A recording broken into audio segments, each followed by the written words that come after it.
Welcome to Periodic Table Part 3. Our objectives for this part of our study of the periodic table will include an explanation of how ions are formed, describe the trends among the elements for the atomic size, and describe periodic trends for first ionization energy, ionic size, and electronegativity.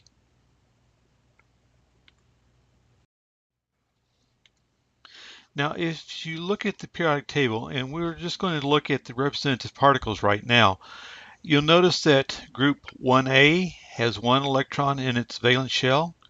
Group 2A has 2 electrons in its valence shell. Group 7A, which is the halogens, has 7 valence electrons, and group 8A has a full valence shell. And if you will think about it, this explains why the noble gases do not react. They have all the electrons that they need to have the full shell. The alkali metals, group 1A, find it easier to give off 1 electron than take on 7.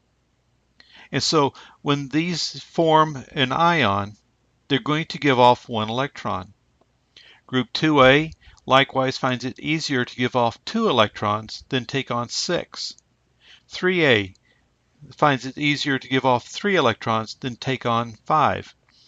4A, usually they will form a +4 ion, which means they find it easier to give off 4, but they can take on 4 for a -4 charge.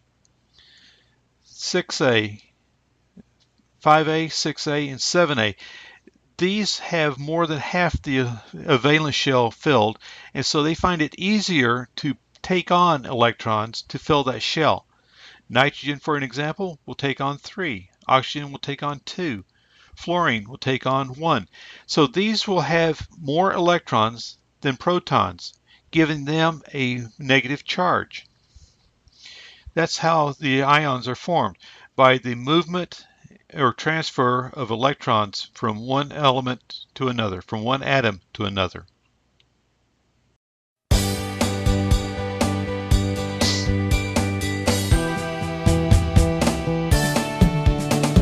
In 1869, Dmitri Mendeleev could see that properties of elements vary periodically.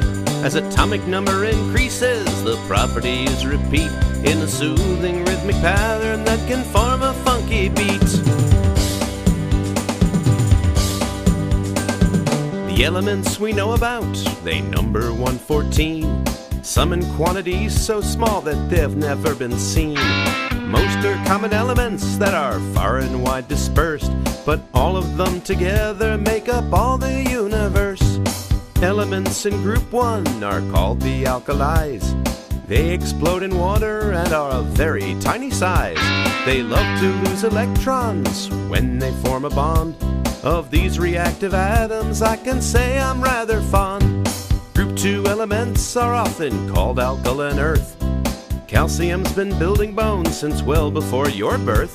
They form nice +2 ions and are generally quite fun, though they're not quite as reactive as the metals in group 1.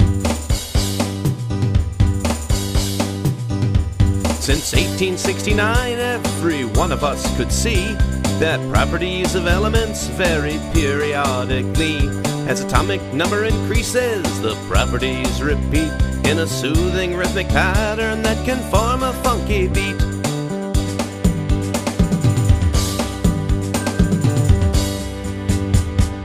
Metals in groups 3 through 12 transition elements. Some of them are lightweight and others really dense. Things they have in common, they form charges 2 or more. And some form colored compounds, which is something we adore. If you want an element, just tell me once again. If it's in group 17, you've got a halogen. Non-metals so corrosive, they're not found in their pure state. They can gain electrons like they're going out of date. Got one for you in group 18, it's known as noble gas. If you're looking for an element that just sits there on its... If you wonder why and haven't figured it out yet, Their valence configuration is a big stable octet. So now it should be obvious that everyone should see that properties of elements vary periodically. As atomic number increases, the properties repeat in a soothing rhythmic pattern that can form a funky beat.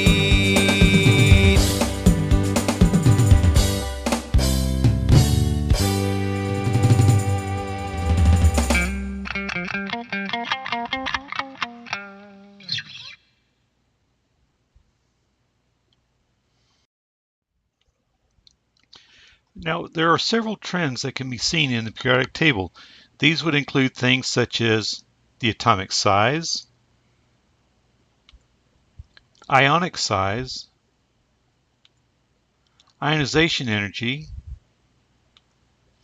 electronegativity, and we'll discuss some of these here in just a second. Atomic size. That's measured as half the distance between two nuclei of the atoms of the same element that are joined together. For example, if we had two oxygen atoms together, the atomic size is half the distance between the two nuclei. In general, this increases from top to bottom within a group and decreases from left to right across the period.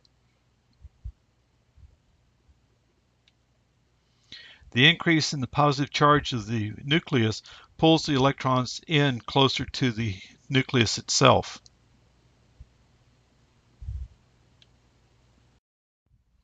The atomic radius.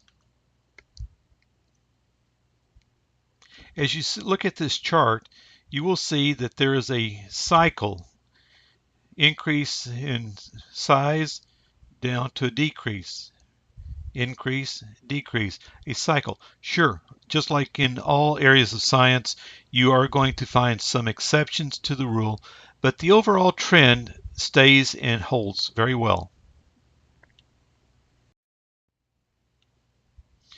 Now, the energy needed to remove an electron from an atom is called the ionization energy, and most of the time, we're talking about 1, 2, or 3 different ionization energies.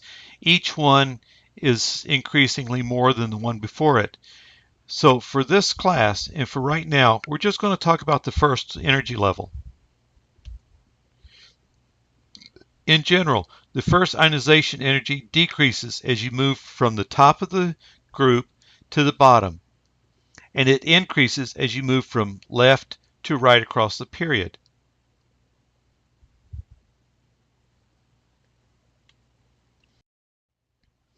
There are several factors that have an effect on the ionization energy. These would include things such as the atomic radius. The closer the electrons are to the nucleus, the tighter they are held together, held in there by the positive charges of the electron or protons. Nuclear charge. The more protons, the higher the positive charge. The higher the positive charge, the stronger the negative charges are going to be held. Orbital penetration. Now, if you'll remember, there are certain orbital shapes where the electrons move closer to the nucleus than at other times. And that's the orbital penetration.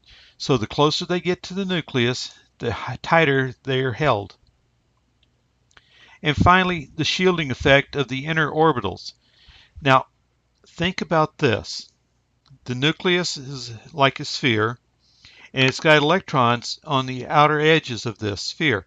These electrons are going to spin at near the speed of light, and so they are going to have the same charge as the electrons that are further out, pushing those electrons out, making it easier for those outer electrons to be stripped off and moved away.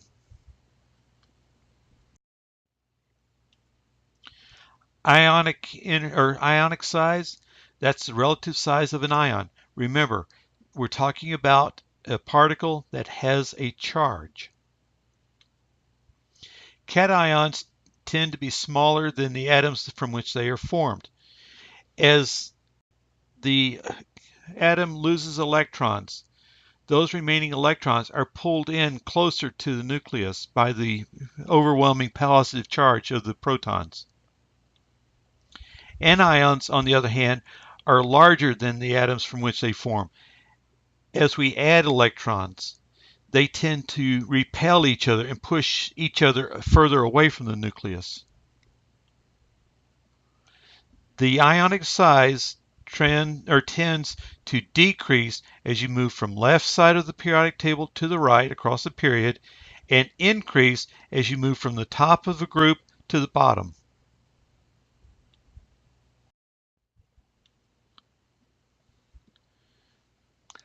This diagram shows some of the relative sizes of these ionic charge or ionic radii. And you can see lithium is smaller than sodium, even though it has the same charge. But if you look across, nitrogen, oxygen, and fluorine are decreasing in size. The electronegativity of an element is a measure of the capacity of the element to attract electrons to itself in bonding with other elements. Electronegativity increases as we move from metallic to non-metallic in character, that is, as we move from left to right across the periodic table.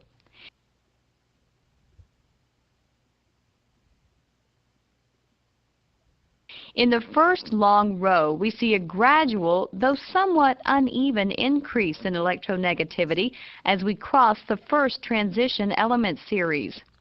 Note again that metals have lower electronegativity values than nonmetals, consistent with our observations that metals tend to give up electrons in bonding with nonmetals. Within a given group, electronegativity generally decreases as we move downward in the group.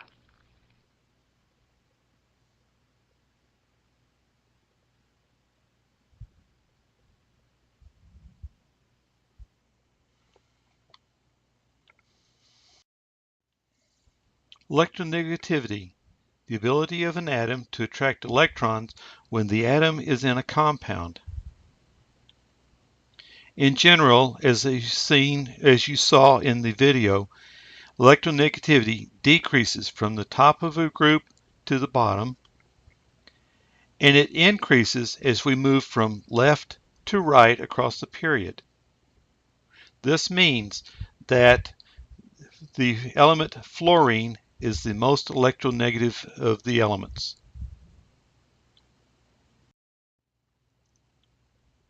Electronegativity could be considered or be thought of as a tug of war between two atoms. The more electronegative the atom is, the stronger it's going to pull away from the smaller atom.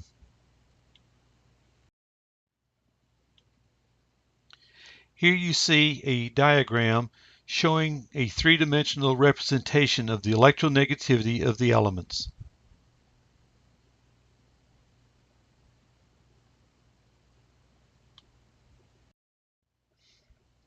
So, in summary, nuclear charge increases as we move from top to bottom and from left to right. The shielding effect increases as we move from top to bottom, but it is constant as we move from left to right.